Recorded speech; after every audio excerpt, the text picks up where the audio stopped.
formula. You use a formula to describe, to improve outcomes of negative experiences in our lives.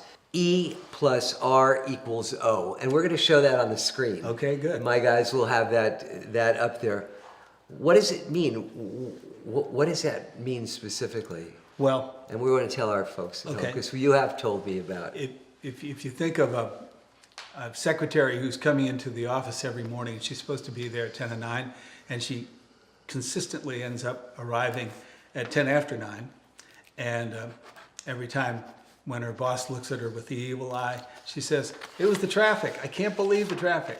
Well, how many times does the boss have to accept that idea patiently? How many times can she pull that off? Not very often, right? We won't let her get away with that kind of situation. Therefore, there's the event of the traffic, there's the outcome of her being late. Shouldn't she at some point help that R out and change the response that she's given to make sure that she is ending up at 9 o'clock, which is the most important thing, not when she leaves, and certainly not being 10 minutes late and everybody else has to expect that. The most valuable thing we have is our time.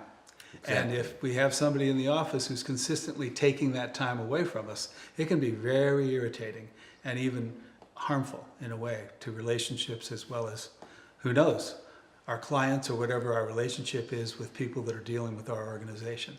E plus R equals O is it's a very simple way for me to remember that and to see people who don't operate on that basis, and to be very happy with getting to know and being with people who actually understand that formula intuitively. So the E is the event, the triggering event. That's right, like the traffic. Right. R sorry, it's not the traffic, the event. The event. Yeah, the event is the traffic. Yeah. Sorry. Okay. So E plus R is the response of the person. Your reaction or response. Right. And then O is the outcome. The outcome. Yep. You see? So you can't change the triggering or precipitating event, right? Right, that's it. But you can change your response. Yes. And that modifies the outcome. Exactly. I love that. Because it goes along with my belief that the only two things we have in life are, number one, time, and number two, energy. Mm-hmm. And when we expend them in useless and terrible and exhausting ways, we're done.